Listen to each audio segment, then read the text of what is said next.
अस्सलाम वालेकुम। दुरूद शरीफ पढ़ना।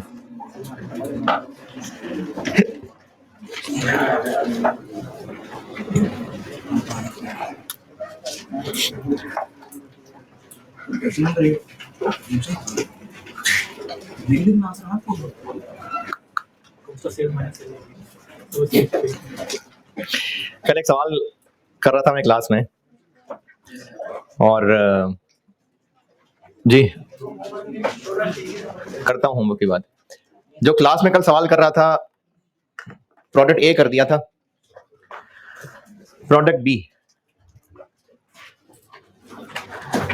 अच्छा, जो पीछे पैक की बुक में सोल्यूशन है इस चैप्टर का वो सही नहीं है। इस चैप्टर के सवाल देना मैं भूल गया था। बहरहाल इसका सोल्यूशन गलत है।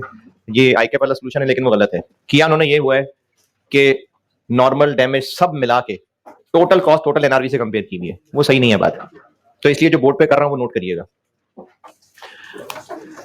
अच्छा, अब ना ये हर फ्राइडे को ही गालिबन हर वीक में टेस्ट हुआ करेगा और वो आपको एक दो दिन पहले टॉपिक बता दिया करूंगा। अभी चूंकि हम रिसेंटली जो पढ़ रहे हैं ये कॉस्ट की कैलकुलेशन ये है कल, और थोड़ा सा वो वेरिएबल फिक्स कॉस्ट बस।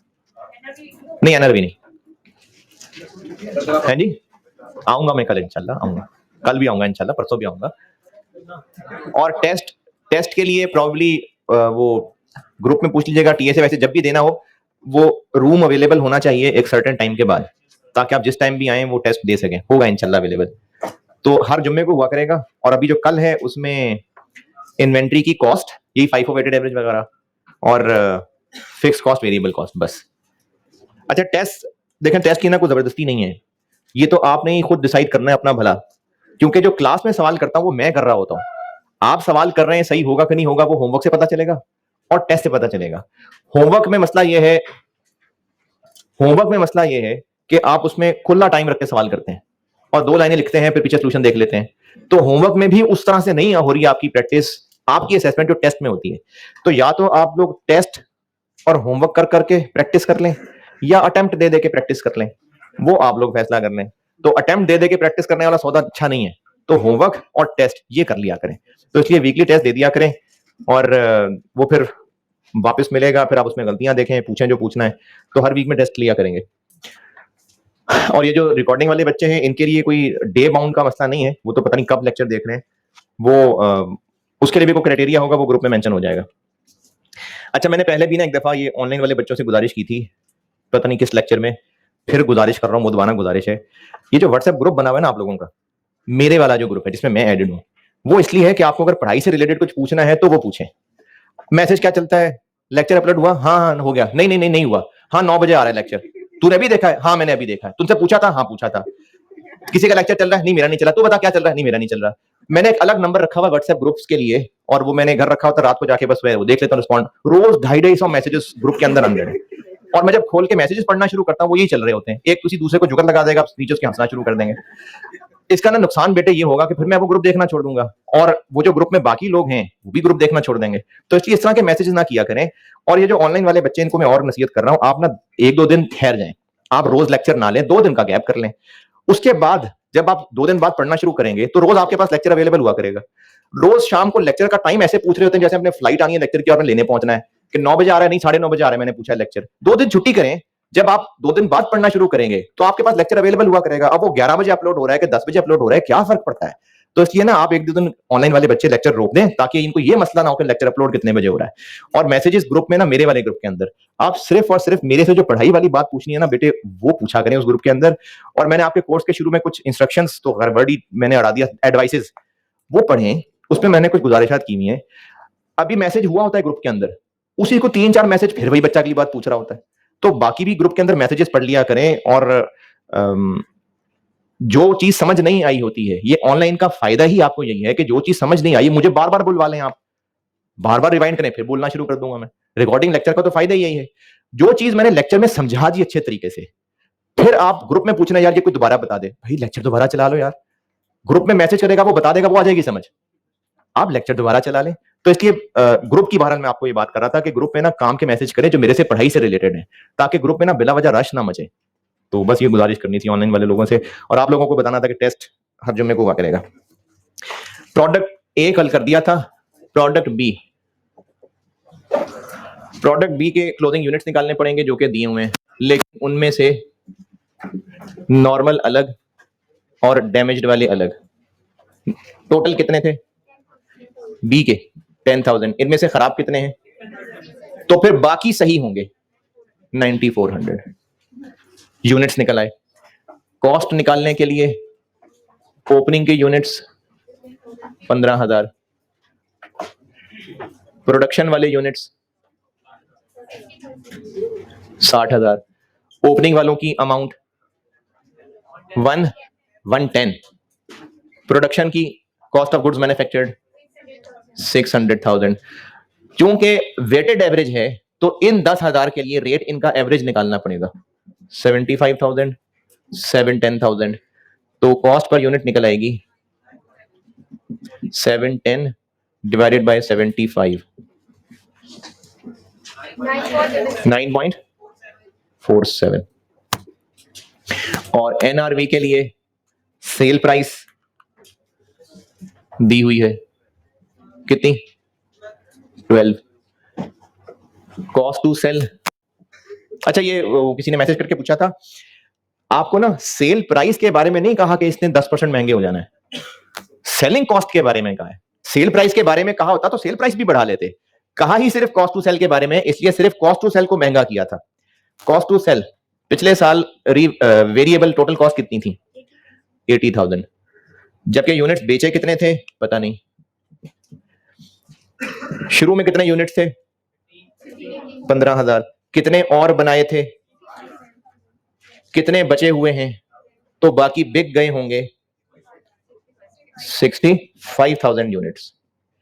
तो 65,000 यूनिट्स बेचे थे, 80,000 रुपए का खर्चा हुआ था। ये हो गया एक यूनिट बेचने का खर्चा, लेकिन पिछले साल का। अगले साल ये महंगा हो जाना है। मैं सेम उसी पैटर्न पे कर रहा हूं, बस वैल्यूज बदली हैं। 1.35, 10.65,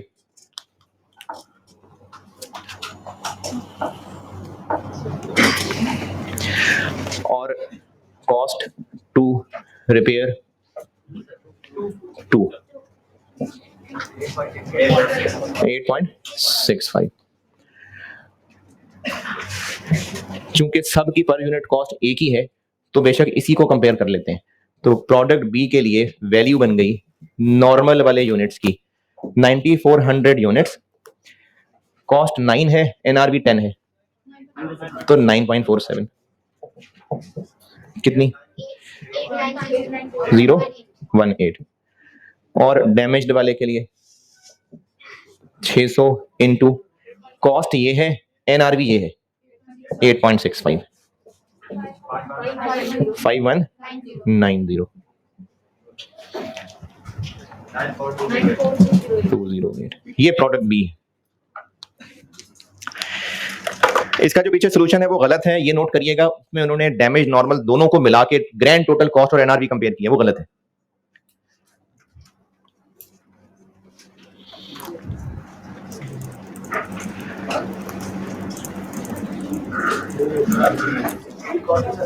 किधर है, कौन है, कहाँ है जी?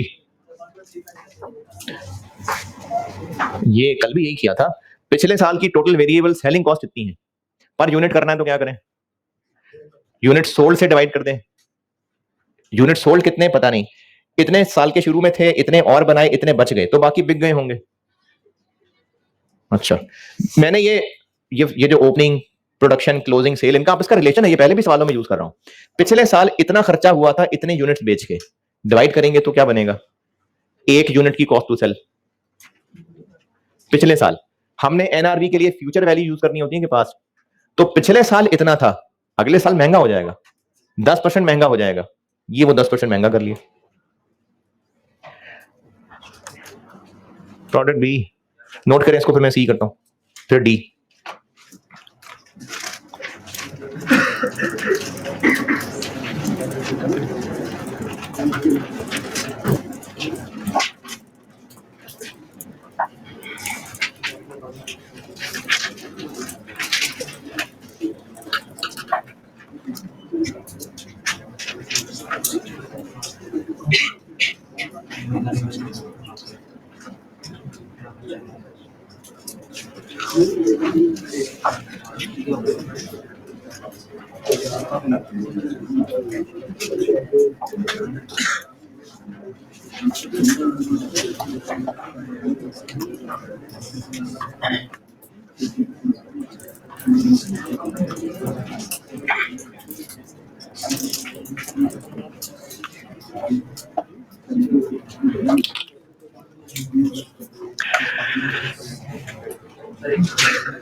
जल्दी भाई। प्रोडक्ट सी,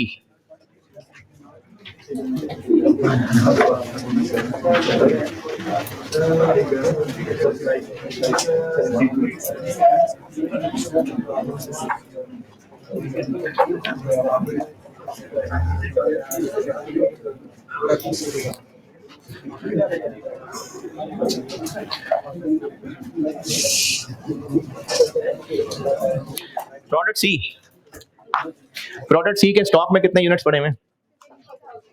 15,000। खराब कितने हैं उनमें से? 800। तो बाकी सही होंगे 14200।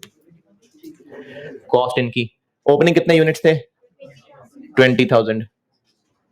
180 के। बनाए कितने? 75। कितने के? 825। लेकिन FIFO मेथड है, तो ये 15,000 इन्हीं में से बचे हुए होंगे, इसलिए इन्हीं वाला रेट ही पर यूनिट रेट होगा। तो 825 divided by 75,000, 11। Sale price 12। Cost to sell पिछले साल कितनी थी? 90,000। यूनिट कितने बेचे थे? ओपनिंग कितने थे? 20,000। बनाए कितने? 75। बचे रह गए 15, तो बिक गए होंगे 80,000 यूनिट्स।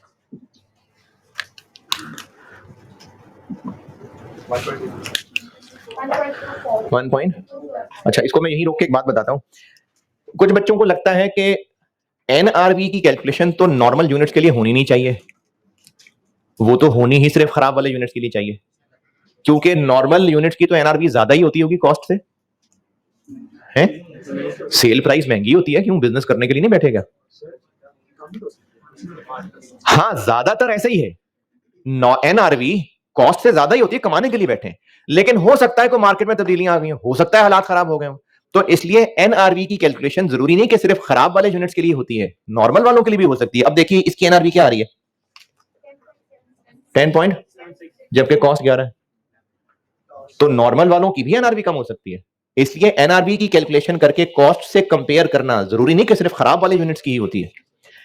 और रिपेयर कॉस्ट 2.5, तो खराब की NRV बन गई 26।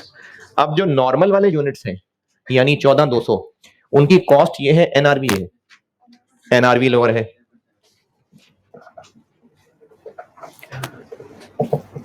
और जो खराब वाले यूनिट्स हैं इनकी कॉस्ट ये है, NRV है, इनकी भी एनआरवी लो है 152792 6608 159 ये प्रोडक्ट सी है क्या बात। हाँ हाँ नहीं अभी तो मैं सिर्फ ये कैलकुलेट करवा रहा हूँ कि कॉस और एनआरवी में से लोअर वैल्यू है, बाकी फिर उसका हल डबल एंट्रीज कराते हुए बताऊंगा।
जल्दी जल्दी करें, प्रोडक्ट और भी है।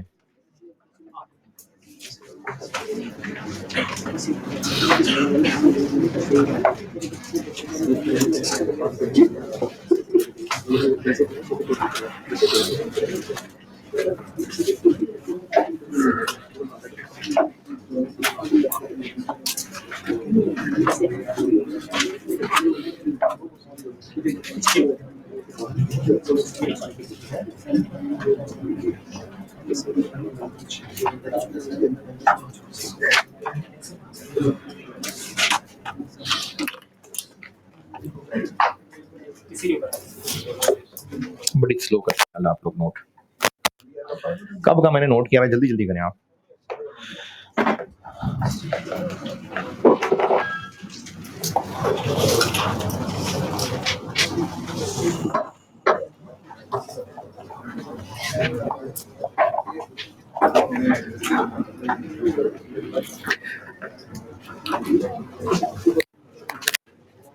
प्रोडक्ट डी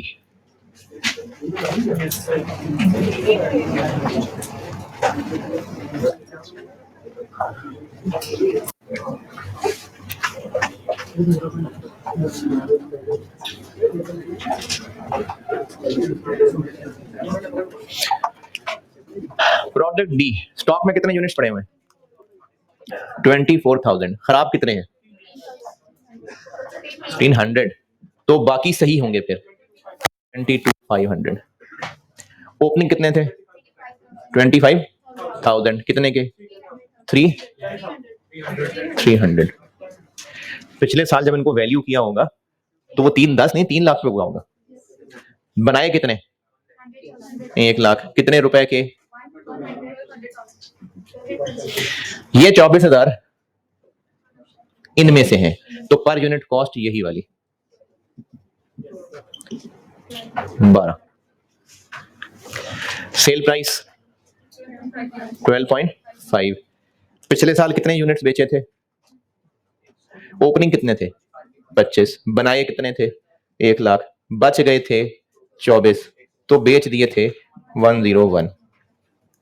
101 बेचने के लिए पिछले साल सेलिंग खर्चे आए थे 100,000।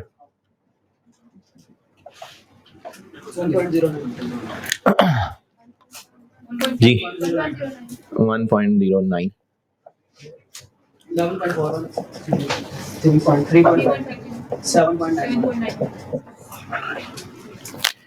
नॉर्मल वालों की एनआरवी है, डिफेक्टिव वालों की है। तो नॉर्मल वाले 22,500, कॉस्ट 12 है, एनआरवी 11, तो 11.41। खराब वाले 1500, कॉस्ट ये है, एनआरवी है, तो एनआरवी 2567 25 11865 268590 ये है जी प्रोडक्ट भी। और बिल्कुल इसी पैटर्न पे वो क्वेश्चन 8 भी था जो होमवर्क दिया था है जी। करता हूँ इसको नोट कर लें, फिर वो क्वेश्चन 8 पे करता हूँ बात।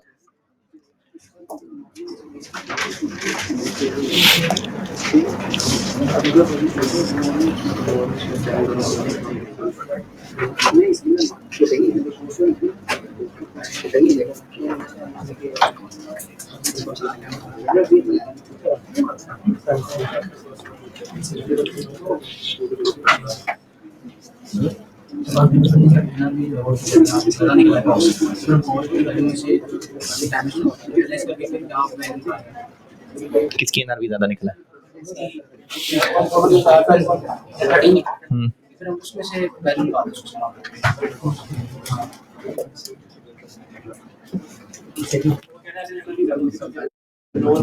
तो लोअर कॉस्ट होती। हाँ तो value lower of cost NRV है।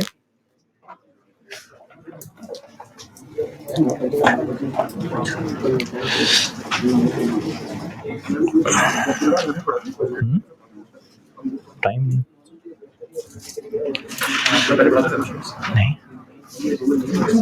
स्टार्ट किया था फिर छोड़ दिया था, 3 क्लासें नहीं थी छोड़ दिया। नहीं मुझे लगा टाइम नहीं दे सकूंगा।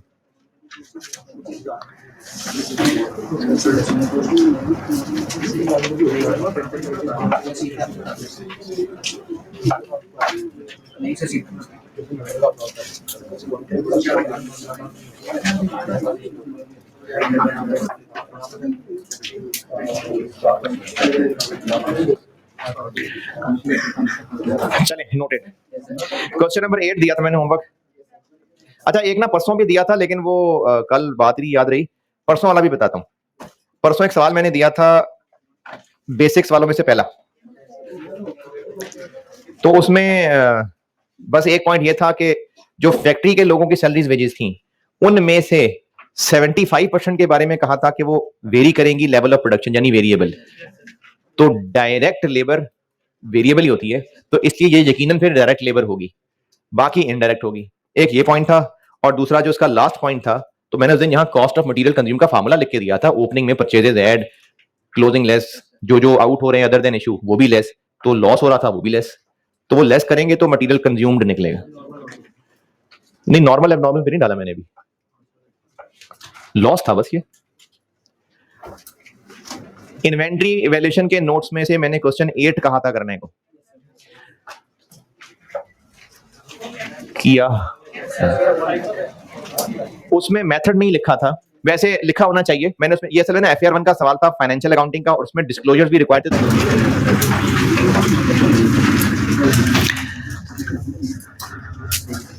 क्वेश्चन 8 जो होमवर्क दिया था उसमें मेथड नहीं बताया हुआ था कि वेटेड एवरेज है कि FIFO है, बताया होगा। ये सवाल असल में FAR 1 फाइनेंशियल अकाउंटिंग का था और उसमें डिस्क्लोजर थे, तो मैंने इसमें कुछ चीजें डिलीट की थी, तो वो FIFO वेटेड एवरेज वाले पॉइंट डिलीट कर दिया था। बताया होगा, नहीं बताया तो जिससे मर्जी कर लें। मैंने सोल्यूशन एफको से कर दिया, आप एफको से कर लें, FIFO से कर लें, जिससे मर्जी कर लें। तो नहीं पीरियोडिक नहीं, पीरियोडिक परपेचुअल में से तो पीरियोडिक ही था क्योंकि डेटा नहीं है डेट्स में। वेटेड एवरेज और FIFO की बात कर रहा हूं, तो वो FIFO से करना है FIFO से कर लें, वेटेड एवरेज से करना है वेटेड एवरेज से कर लें। जो पीछे सोल्यूशन मैंने दिया है वो वेटेड एवरेज से है भाई। ना यार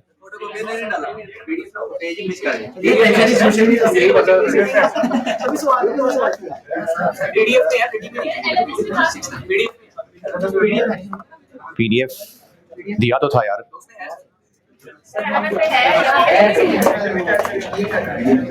LMS पे भी है, ग्रुप में भी शेयर किया होगा कुछ अर्सा पहले, पुरानी हो गई बात, व्हाट्सएप ग्रुप में हुआ होगा शेयर। वो जो आपने फोटोकॉपियर से लिया होगा उसमें कोई पेज उनसे मिस हो गया होगा, लेकिन व्हाट्सएप में ये था। व्हाट्सएप ग्रुप के मीडिया में चेक कर लें, होगा उसके अंदर। अच्छा वही कहूँ, सोल्यूशन में सारा कुछ साफ साफ तो है। 12 क्वेश्चन 8 कर रहा हूँ discuss.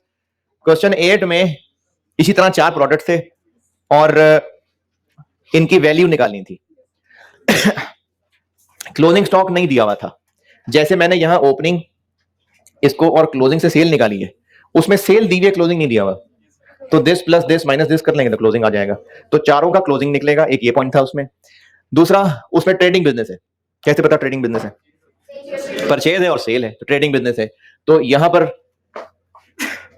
Cost of goods manufactured था, यहां उसमें परचेज आ जाएगी। और परचेज तीन चीजें ऐड करके निकालनी पड़ेगी। एक इनवॉइस वैल्यू, उसमें ऐड करना पड़ेगा नॉन रिफंडेबल ड्यूटी, और नीचे दिया हुआ पॉइंट नंबर 1, क्योंकि खरीद के ला रहे हैं तो उस पर ट्रांसपोर्टेशन पड़ रही है 100 रुपए पर यूनिट, वो भी ऐड करना पड़ेगा।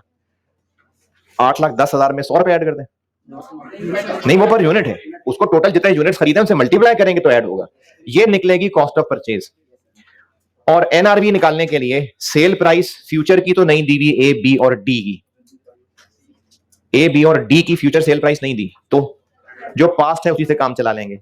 तो वो पास्ट कैसे निकलेगी? टोटल सेल्स की अमाउंट पता, सेल के यूनिट्स पता, प्राइस निकल आएगी, ये sale price. Cost to sell point number 2 है, अदर इंफॉर्मेशन का पॉइंट 2। कस्टमर्स को बेचते हुए हमें उस पर 150 रुपए ट्रांसपोर्टेशन पे खर्च करना पड़ता है, तो ये कॉस्ट टू सेल है। कस्टमर को डिलीवर करने के लिए तो फिर ये कॉस्ट टू सेल है 150 रुपए, तो सेल प्राइस माइनस 150, ये एनआरवी निकलेगी। और प्रोडक्ट ए के यूनिट्स डैमेज भी थे और नॉर्मल भी थे, तो दोनों की अलग अलग एनआरवी कैलकुलेट होगी। रिपेयर कॉस्ट नहीं है तो नहीं है, तभी तो हम सस्ता ही बेच रहे हैं। और प्रोडक्ट सी पहले बेशक जितने का भी बेचते थे, लेकिन अब मार्केट में हालात चेंज हो गए हैं, अब हमें उम्मीद है हम 35 का बेच लेंगे। कंपेटिटर बेशक 32 का बेच रहा है, हम बेच लेंगे ना 35 का, तो सेल प्राइस में 3500 यूज होगा। बस ये था उसमें। और आपने कुछ पूछना है तो पूछें, अगर किया है।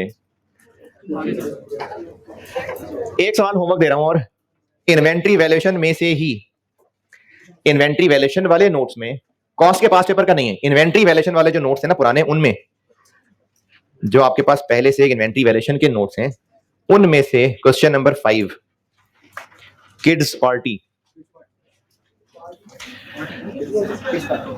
है जी, जी जी,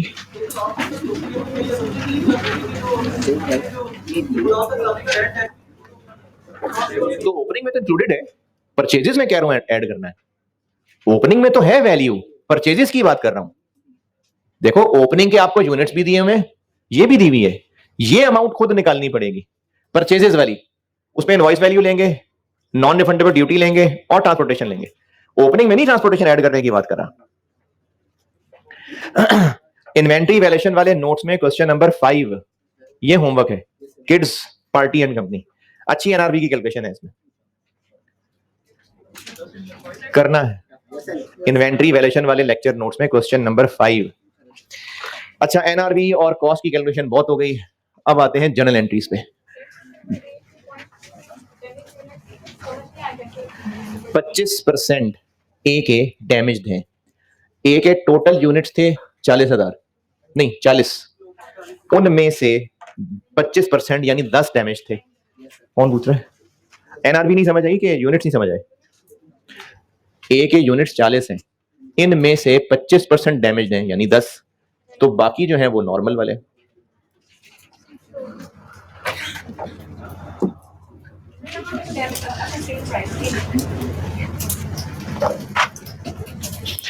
कॉस्ट की एनआरवी की कैलकुलेशन बहुत है, जनरल एंट्रीज बता रहा हूं।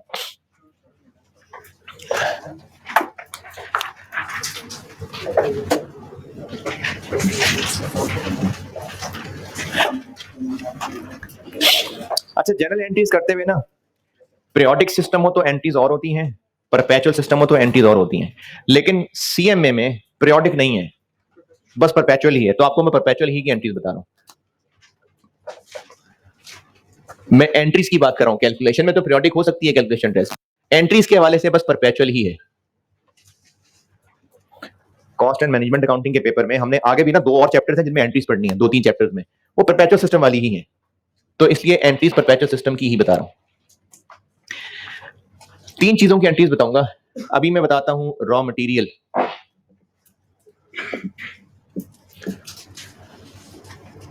मैन्युफैक्चरिंग बिजनेस की रॉ मटेरियल इन्वेंट्री, इसकी एंट्रीज बताने लगा हूं।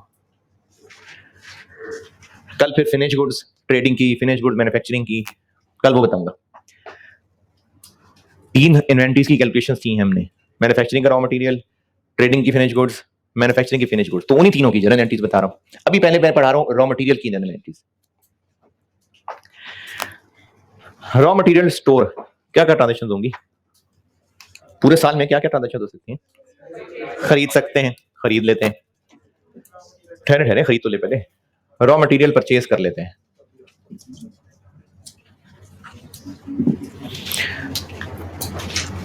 खरीदेंगे तो स्टोर में आएगा, रॉ मटेरियल इन्वेंट्री, एसेट बढ़ जाएगा, तो एसेट बढ़े तो डेबिट, तो रॉ मटेरियल इन्वेंट्री हो जाएगी डेबिट। और क्रेडिट कैश, कैश दे रहे हैं तो कैश, अगर उधार है तो क्रेडिटर।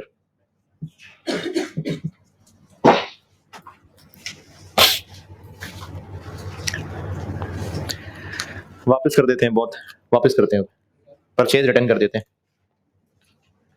परचेज की थी तो स्टोर में इन्वेंट्री आई थी, बढ़ गई थी, खरीदी हुई चीजें वापस कर देते हैं जी, रिवर्स कर देते हैं इसको। कैश वापस ले लेंगे जाके, या उधार था तो क्रेडिटर कम हो जाएगा, और रॉ मटेरियल इन्वेंट्री कम हो गई तो इन्वेंट्री क्रेडिट।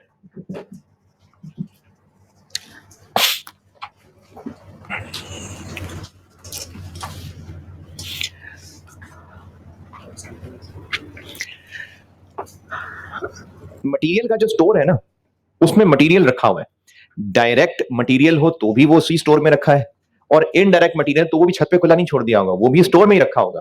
तो ये जो मटेरियल खरीदना या वापस करना है, ये डायरेक्ट इनडायरेक्ट नहीं है, सब मटेरियल है, सब तरह का मटेरियल, ये रॉ मटेरियल इन्वेंट्री में ही आ रहा है। और क्या कर सकते हैं?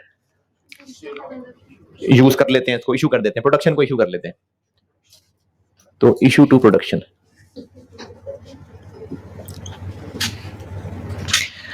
प्रोडक्शन को इशू करेंगे तो रॉ मटेरियल जो स्टोर में पड़ा था वो कम हो जाएगा, तो रॉ मटेरियल इन्वेंट्री हो जाएगी क्रेडिट। अच्छा, अब जो मैं डेबिट करने लगा हूं ना, उसकी वजह नहीं पूछनी अभी नहीं है, अगले चैप्टर्स में बताऊंगा वजह, अभी बस बगैर वजह के। अगर वो जो मटेरियल इशू हो रहा है वो डायरेक्ट मटेरियल है तो वर्क इन प्रोसेस डेबिट। क्यों डेबिट, ये आगे चैप्टर आना है डबल एंट्रीज का, उसमें करूंगा एक्सप्लेन, अभी बस लिख लें। अगर ये डायरेक्ट मटेरियल था तो वर्क इन प्रोसेस डेबिट, और अगर इनडायरेक्ट मटेरियल था तो एफओएच कंट्रोल नामी एक अकाउंट है वो डेबिट। जी फैक्ट्री ओवरहेड। अगर इनडायरेक्ट मटेरियल स्टोर से प्रोडक्शन को इशू किया है तो वो एफओएच कंट्रोल नामी अकाउंट में डेबिट होगा, और अगर डायरेक्ट मटेरियल था तो वर्क इन प्रोसेस इन्वेंट्री में।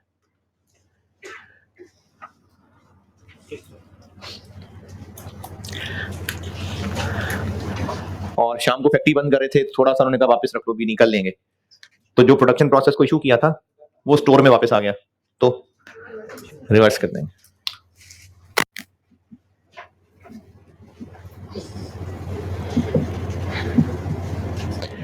जो प्रोडक्शन को इशू मटेरियल किया था ना, वो वहां से वापस आ गया, ये बाद में ले लेंगे, अभी ज्यादा हो गया, नहीं चाहिए अभी, तो यही रिवर्स हो जाएगा। रॉ मटेरियल इन्वेंट्री में वापस चीजें आ गई, रॉ मटेरियल इन्वेंट्री डेबिट, और अगर ये डायरेक्ट मटेरियल था तो इशू करते हुए ये डेबिट किया था, वापस आ गया क्रेडिट।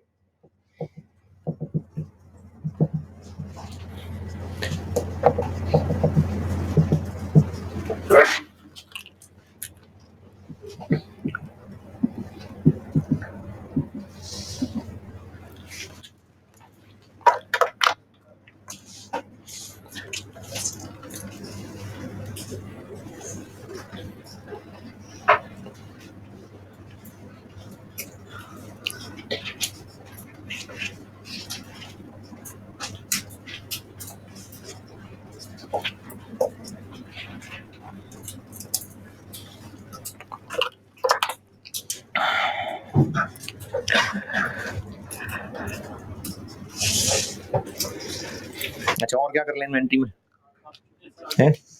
आग लगा देते हैं और चोरी करवा लेते हैं, और ड्राई शीट फेंक देते हैं उठा के, चोर ले गया, फ्लड से खराब हो गई, चले पहले खराब गायब करते हैं, पहले यूनिट्स लॉस्ट हो गए, यूनिट्स लॉस्ट हो गए, हो सकता है कि चोर ले गया हो, आग खा गई हो, पानी ले गया हो, साथ वैसे मिसिंग है, समझ नहीं आ रही तो यकीनन चोरी ले गया होगा, शॉर्टेज हो गई, गायब हो गए यूनिट्स।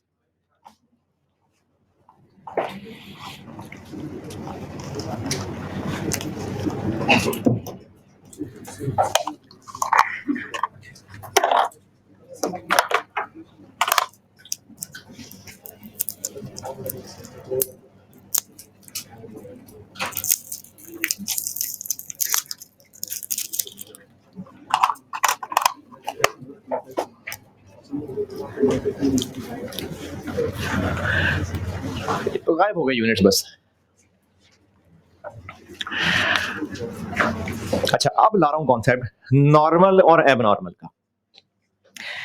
ये जो वर्ड नॉर्मल और एबनॉर्मल है ना, ये सिर्फ यूनिट्स लॉस, जैसे वो पता नहीं इस क्लास में या फेयर1 की क्लास में बाद में किसी बच्चे ने पूछा था कि एबनॉर्मल का मैंने वर्ड लिखवाया था ये इन्वेंट्री की कॉस्ट ऑफ परचेज निकालते हुए, कि नहीं लिखा था? लिखाया था मैंने। जब इन्वेंट्री की परचेज कॉस्ट पढ़ाई थी ना, उसमें कंपोनेंट्स लिखे थे, परचेज प्राइस और नॉन रिफंडेबल ड्यूटीज टैक्सेस। किया था यार, ऐसे ना करें। इन्वेंट्री की परचेज कॉस्ट निकाली है, ये इस जगह करके वो लिखे थे शायद। उनमें कुछ ऐसी आइटम भी थी जिनको इग्नोर करना था। उनमें क्या क्या है? एबनॉर्मल, एबनॉर्मल कॉस्ट लिखी थी उसमें, एबनॉर्मल कॉस्ट लिखी थी मैंने। एबनॉर्मल कॉस्ट, एबनॉर्मल लॉस एक ही बात नहीं है, वो एबनॉर्मल कॉस्ट थी। अब मैं आपको पढ़ाने लगा हूं कि जो लॉस होगा, यूनिट्स गायब, ये नॉर्मल भी हो सकते हैं, एबनॉर्मल। पहले तो फर्क समझे, नॉर्मल एबनॉर्मल किसी भी बारे में इस्तेमाल हो सकता है। जैसे इस क्लास के अंदर अगर रजिस्टर्ड लोग 200 हैं, लेकिन एक वक्त में आते बस 150 हैं, ये नॉर्मल रूटीन है। यानी 50 लोग एब्सेंट होना नॉर्मल एब्सेंस है। लेकिन एक दिन हो रही थी बारिश, या चलो एक दिन था मैच, पूरा लाहौर बंद था, उस दिन 120 लोग गायब हो गए, तो अब उस दिन जो एब्सेंस है वो एबनॉर्मल हो गई। इसी तरह किसी ट्रैफिक सिग्नल पे रश होता है, वो नॉर्मल रश है, लेकिन किसी वजह से साथ वाली सड़क बंद थी, खुदाई थी, तो सारी ट्रैफिक इधर डाइवर्ट हो गई। अब जो रश है वो एबनॉर्मल रश है। अच्छा, जिन्होंने FR1 पढ़ा हुआ है कोई? IS 23 normal suspension, abnormal suspension, तो वो सस्पेंशन नॉर्मल एबनॉर्मल है। तो नॉर्मल एबनॉर्मल किसी भी माने में इस्तेमाल हो सकता है। आपने आज जाके घर में 6 घंटे पढ़ लिया, ये एबनॉर्मल है, पैरानॉर्मल है। तो किसी भी काम के बारे में नॉर्मल और एबनॉर्मल का कॉन्सेप्ट हो सकता है। यूनिट्स का गायब हो जाना, अगर यूनिट्स जिस तरीके से रखे होते हैं, जैसे किसी जनरल स्टोर पे जाएं तो अंडे जो रखे होते हैं वो ट्रे में रखे होते हैं, और एक वक्त में अगर 4-5 ट्रेस पड़ी हुई हैं, तो उनमें जो नीचे ट्रे में अंडे थे वो टूट ही जाएंगे। या अगर कहीं शीशे के बर्तन रखे हुए और ऊपर नीचे रखे हुए शीशे के बर्तन, कोई ना कोई वजन से टूट ही जाने। ईंटें रखी होती हैं, तो ईंटें जिस तरह ढेर लगा के रखी होती हैं, वजन से नीचे वाली ईंटें टूट ही जानी है, ये नॉर्मल है। इसी तरह से चीजें पड़ी हुई हैं बाहर, सबको ताला लगा के नहीं रख सकते थे, बहुत नॉर्मल है कि जाते जाते लोग 5-2 गायब कर ही जाते हैं, बहुत नॉर्मल है, चीजें चोरी हो जाती हैं, ये है नॉर्मल। लेकिन अगर ये नॉर्मल से हटके था, सैलाब आ गया, चीजें बह गई सारी, ये एबनॉर्मल है। तो अगर तो चीजों का जाया होना चाहे नॉर्मल था चाहे एबनॉर्मल था, स्टॉक तो गया।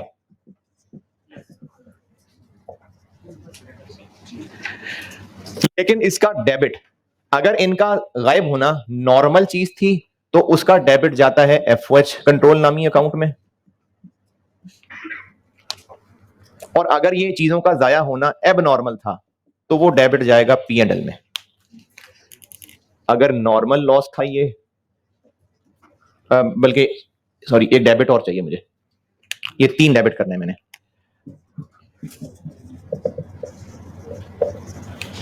अगर नॉर्मल लॉस था तो FOH कंट्रोल डेबिट, एबनॉर्मल था तो P&L debit. Raw material inventory क्यों क्रेडिट? क्योंकि इन्वेंट्री तो कम हो गई। अगर नॉर्मली वो कम हो ही जाती है, नॉर्मली जाया हो ही जाती है, तो इसको फैक्ट्री का एक नॉर्मल खर्चा समझा जाता है, इसीलिए FOH में डेबिट। लेकिन अगर कोई चोरी डकैती हो गई थी, होती नहीं है वहां, अब उस नुकसान को फैक्ट्री का नॉर्मल खर्चा चूंकि नहीं समझा जाता, तो इनकम स्टेटमेंट में अलहदा से इसको एक्सपेंस बनाया जाता है। ये मुराद है P&L डेबिट करने से। अगर चीजें फैक्ट्री के खर्चे की, अगर हमने इस चीजें खराब होने को, जाया होने को फैक्ट्री का खर्चा बना दिया, तो direct material, direct labour, FOH, cost of goods manufactured का हिस्सा बनेगा, वही चीजें बिकेंगी, कॉस्ट ऑफ सेल्स कहलाएंगी। तो अगर इन चीजों का जाया होना बहुत रूटीन का काम है, तो ये नुकसान FOH में शामिल होता है। लेकिन अगर रूटीन नहीं थी, एबनॉर्मल है, तो फिर इसको एक अलग से एक्सपेंस बनाने के लिए इनकम स्टेटमेंट में ग्रॉस प्रॉफिट से नीचे, ग्रॉस प्रॉफिट उससे अलग से एक एक्सपेंस बनाना पड़ता है ऑपरेटिंग एक्सपेंसेस में, उसके लिए P&L का वर्ड यूज होता है। अब आपको क्वेश्चन में बताया होगा कि नॉर्मल है कि अबनॉर्मल है, नहीं बताया होगा, तो अगर आप एंट्री में एफओएच कंट्रोल लिख देंगे तो भी सही है, नॉर्मल अज्यूम कर लिया, P&L लिख देंगे तो भी सही है, दोनों काम चल जाएंगे, चाहे ये डेबिट कर लें चाहे ये डेबिट कर लें। अच्छा, ये कितने से डेबिट करना है? हो सकता है कि आग ने चीजें साड़ तो दी हूं, लेकिन जो भी जली कटी चीजें बट गई हैं, हो सकता है वो बेच सकते हो। सैलाब से सारी चीजें खराब हो गई, लेकिन वो जो उनका हलवा बन गया, हो सकता है किसी को बेच सकते हो। तो अगर बेच के कुछ रिकवरी हो रही है तो कैश मिल रहा है, कैश डेबिट। इन्वेंट्री कितने से क्रेडिट? जितनी वो हमारी बुक्स में कॉस्ट पे है, तो ये तो हो जाएगी कॉस्ट से, उन चीजों की कॉस्ट से क्रेडिट। कैश कितने से डेबिट? जितनी रिकवरी हो रही होगी। यानी 100 रुपए के यूनिट थे जो खराब हो गए, उनको कबाड़ियों को बेच के 25 रुपए रिकवर हो गए, तो नुकसान कितना हुआ? 75। वो 75 है जो यहां डेबिट होना है।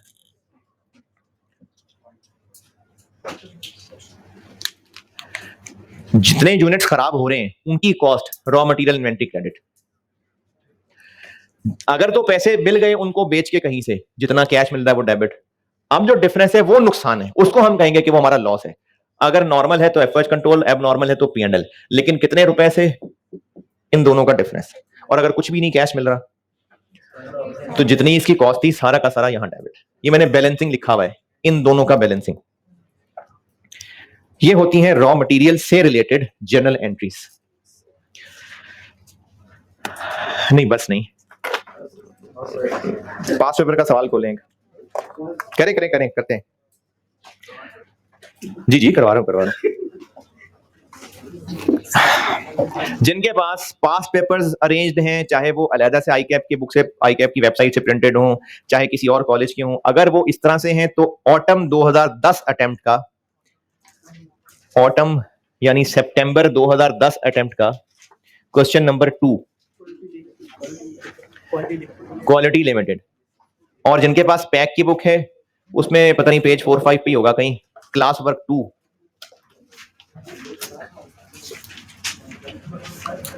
पेज नंबर 6 पे होगा शायद। पैक की बुक में पेज नंबर 6 है, क्वालिटी लिमिटेड के नाम से। और जिनके पास पैक की बुक नहीं है, वैसे पास पेपर्स हैं, तो उसमें ऑटम 2010 अटेम्प्ट का question number 2 quality limited.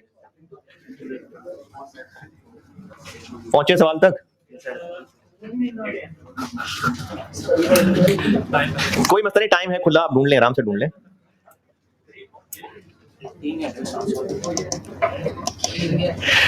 Pack की बुक में इसकी रिक्वायरमेंट सही नहीं है, इसकी रिक्वायरमेंट चेंज कर लें, और सॉल्यूशन भी सही नहीं है, वो यहां बोर्ड पे देखिएगा।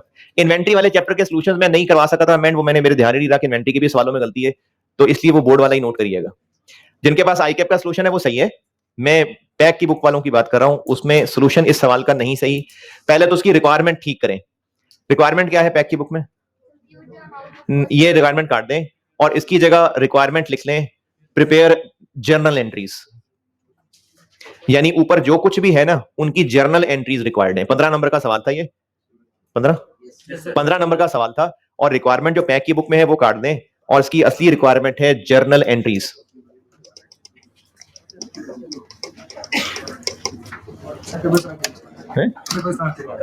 आसान है?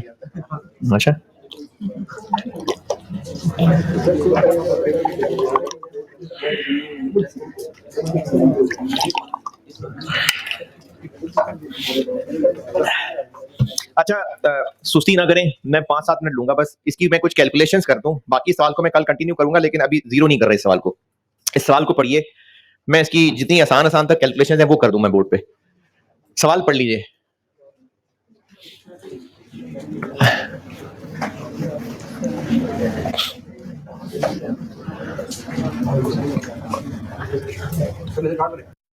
हाँ जी, समझ नहीं आई? जी जी,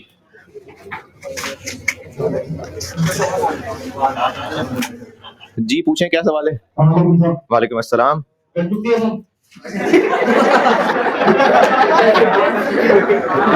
नहीं नहीं, आऊंगा, कल आऊंगा इंशाल्लाह। नमाज का टाइम असर लोग उसके बाद नहीं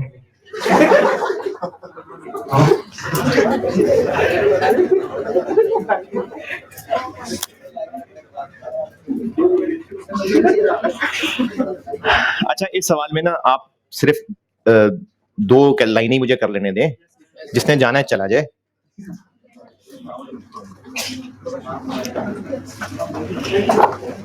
इस सवाल को पढ़ने में आप उम्र लगा देंगे, इसलिए आप पॉइंट नंबर 1 से ऊपर वाली दो लाइनें पढ़ लें बस।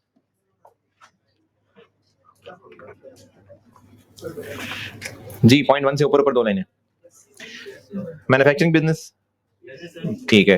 Finish goods, raw material, raw material. The following information pertains to a raw material, जो कि एसआरएम जिसका होगा नाम, उसकी जून के महीने की ट्रांजैक्शंस हैं। अच्छा, अब ये डायरेक्ट है कि इनडायरेक्ट है? मटेरियल बाय डिफॉल्ट डायरेक्ट ही होता है, क्योंकि इतनी सारी अकाउंटिंग, इतनी सारी कैलकुलेशन वो इनडायरेक्ट की नहीं करा रहे होंगे, तो इसलिए ये डायरेक्ट मटेरियल है। लेकिन इतना पता चल रहा है कि रॉ मटेरियल वाला सवाल है। अच्छा, पहली लाइन, दूसरा sentence, the company uses perpetual method, ठीक है, एंड वेटेड एवरेज मेथड। अब ये सारी ट्रांजैक्शंस हैं, इन सब ट्रांजैक्शंस की करनी है एंट्रीज, लेकिन इन ट्रांजैक्शंस की अमाउंट्स कहां से आएंगी? वो हमें वही इन्वेंट्री कार्ड बनाना पड़ेगा, क्योंकि कैलकुलेशंस करेंगे तो एंट्रीज करेंगे ना, तो इसके लिए इन्वेंट्री कार्ड बनाना पड़ेगा। इसको मैं पूरा करूंगा कल इंशाल्लाह। अभी बस मैं दो लाइनें, दो ट्रांजैक्शंस करके दिखा रहा हूं आपको। इसकी ना मैं वर्किंग का वेटेड एवरेज की एक और फॉर्मेट बता रहा हूं, उम्मीद है आपको वो आसान लगेगा। फाइफो में वो इतना अच्छा नहीं रहता, तो फाइफो में तो वैसे ही कार्ड बनाइएगा जैसे सीखा हुआ है, वही 11 कॉलम्स वाला। वेटेड एवरेज में जो बता रहा हूं, अगर ये आसान लगे तो ये यूज कर लेना, ये भी सही फॉर्मेट है। एंट्रीज करेंगे, उसकी जगह छोड़ दें, वर्किंग में आ जाते हैं, क्योंकि हमें इन्वेंट्री कार्ड बनाना पड़ेगा ना, तभी तो वैल्यू से एंट्रीज करेंगे। एंट्रीज के लिए 1.5 पेज काफी है, 2 छोड़ दें, 2.5 छोड़ दें, हैं? 2.25।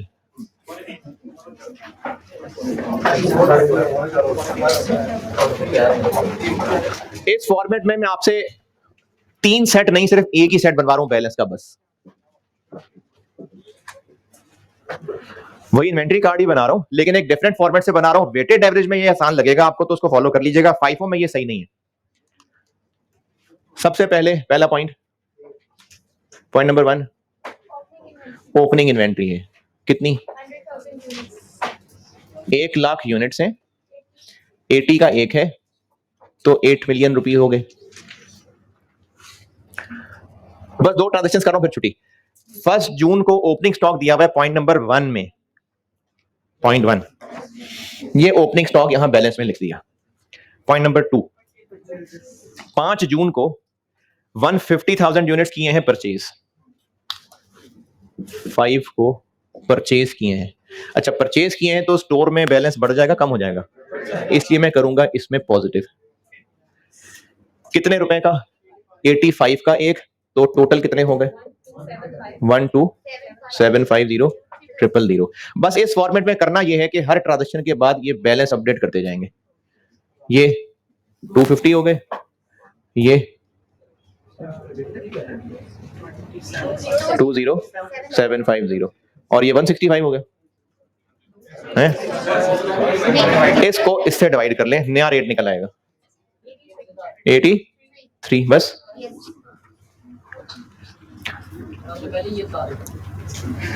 फिर आपको अजीब लगता, पहले वो बताया है तो ये आसान लगेगा, वरना ये भी मुश्किल लगता। अगली ट्रांजैक्शन है, ट्रांजैक्शंस 2 कहीं थी, transactions. Point number 3, 1.5 lakh units issue किए। 1.5 लाख, अच्छा 1.5 लाख इशू कर दिए। कब? 6 तारीख को 1.5 लाख यूनिट्स कर दी हैं इशू टू प्रोडक्शन। बैलेंस बढ़ जाएगा, कम हो जाएगा? तो ये मैं नेगेटिव लिख रहा हूं। कितने वाले हैं? 83 वाले, 12450,000। अब बैलेंस क्या रह गया? 1 लाख रह गए, 83 वाले ही। क्या कहा और कर लें? अच्छा ठीक है,